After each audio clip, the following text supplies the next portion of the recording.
Over the years, many tales have been told about locomotives and their railways. Stories ranging from the Big Four, British Railways, the Modernisation Plan, and even the Beeching Axe.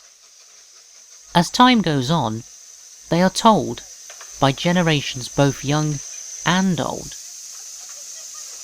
But my stories have never been told until now. For these are my steam railway stories.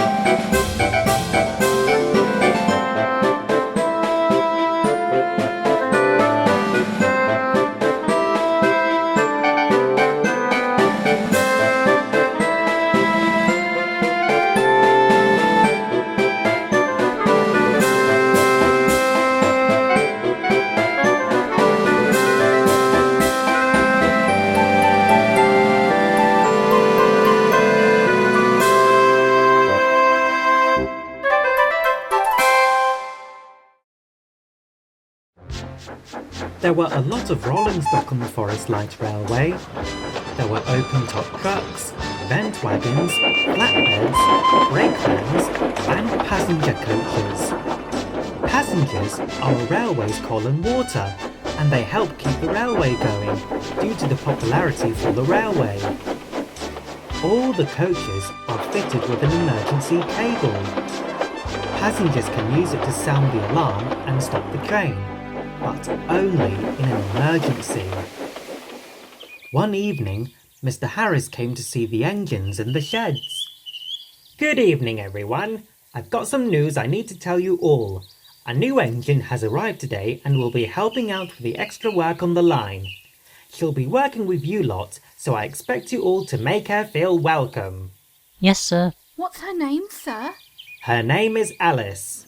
In fact, here she comes now. The engines watched as Alice puffed into the empty space in the sheds.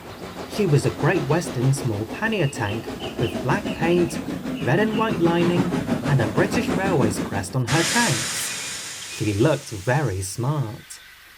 Hello, Alice. Welcome to the railway. I'm Dom. I'm Sadie. And I'm Path. Nice to meet you. Hello, everyone. There's no need to be shy, Alice. We're really friendly engines. Okay. If you say so. Right. Now that we've gotten to know each other, tomorrow, Alice, you'll be double-heading a passenger train with Sadie, as she will be helping you learn the line. Since both of you are former Great Western engines, I thought Sadie would be the best engine for you. Yes, sir. After Mr. Harris left, Alice felt nervous. What's wrong, Alice? I've never pulled passenger trains before. I have always worked in the goods yards back on my old railway. What if something goes wrong? That will make the passengers cross. Don't worry, Alice. Pulling passengers is a fun job. All the passengers are really friendly and love travelling on our line. A certain someone once had difficulties dealing with them. Hey, it was the passenger's fault and you know it. Okay, you two, that's enough. Now we had better get some sleep.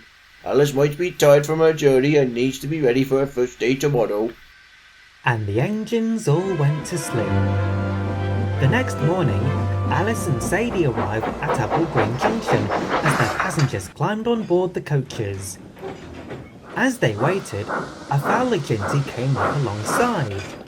Morning, Sadie. Who's our new friend? Alice, meet Somerset. He's the station pilot. Hello, Somerset. Thanks for arranging our coaches. No worries. Welcome to Forest Light, Alice. That made Alice feel a bit more comfortable. Just then, Elstoke pulled up alongside with her passenger train. She looked snootily at Alice. So you're the new engine? Yes, I've seen your type before. Panniers were very common on the Great Western Railway. Oh, thank you. I'm actually a small pannier, not a regular one. Oh really? Well then, that's too bad then. Why? Since you are, as you said, a smaller pannier, that makes you and other smaller panniers the runt of the litter of Great Western engines. Also, don't be so rude.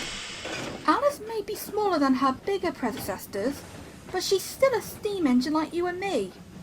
After all, it's her first day here, and your attitude towards her is making her more nervous than before. But at least I'm still pulling my express trains. Alice here is different.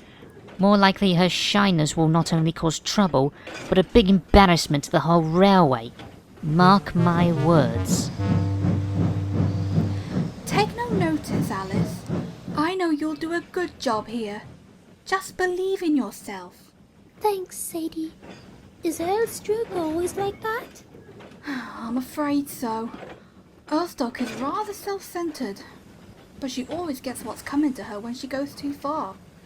Like one time, she had an accident with some trap points at this very station. Alice chuckled. She felt a bit better. Soon the guard blew his whistle, waved his green flag, and Alice and Sadie set off. By the time they got into the countryside, the train was running nicely. Alice soon began to enjoy herself and didn't feel as shy or nervous as she did before. This is great! I never realized pulling passengers can be so much fun.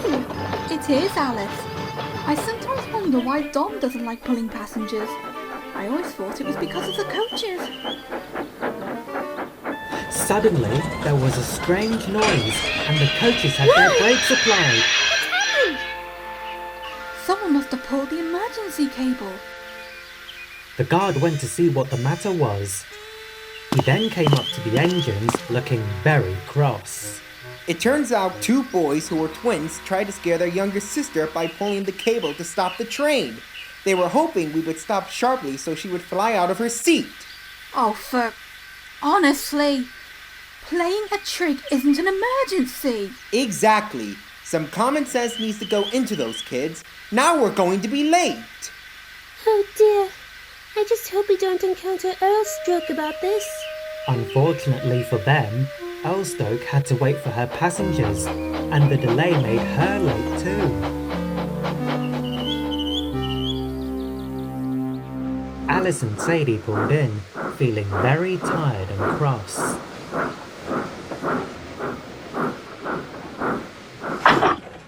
And what time do you call this? It's not our fault. Some boys pulled the emergency cable. Excuses, excuses. The real reason is that you let your nose get the better of you. I knew you would be useless to this railway. Go back to where you came from, runt of the litter. Alice felt hurt by what Earlstoke said. So was Sadie. And so was Mr. Harris when he heard the news.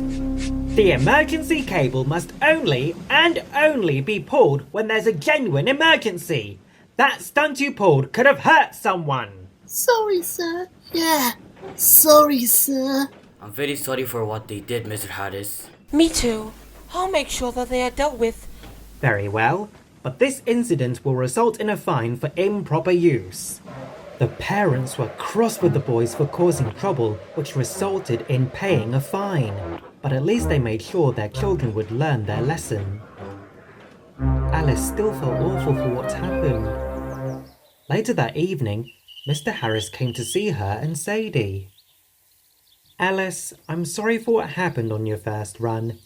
I just wanted to let you know that the accident isn't yours or Sadie's fault. You both handled the situation really well, even though there was no emergency. Why, thank you, sir. Sir, it wasn't just the boys that's been a problem to Alice. Earlstoke wouldn't stop teasing her about her shyness, called her and her class the runt of the litter, and now she's accused her for making her even late, even though we tried to explain. I should have known Earlstoke would make you feel uneasy, and on the first day too. I'm going to talk to her controller. And Alice, don't worry about anything. You'll soon get the hang of things on our railway. Thank you, sir. Alice felt much better, and Mr. Harris was right. Over the next few days, Alice got the hang of pulling passenger trains, and she didn't have any more problems with people pulling the emergency cable when they shouldn't. As for Earlstoke, her controller scolded her severely for her rudeness towards Alice, and as a punishment, She had to pull slow goods trains for 2 months, while another engine from the mainland took over her passenger runs, which was actually a bit of comfort for Alice, as they both got on quite well when they meet at Apple Green Junction with their trains. Elstoke wouldn't stop moaning about her punishment, but after her driver threatened to take a cutter's torch to her buffers, she soon stopped complaining. Even though things were starting to look up for Alice, she was about to encounter more trouble with one particular passenger. But that's another story.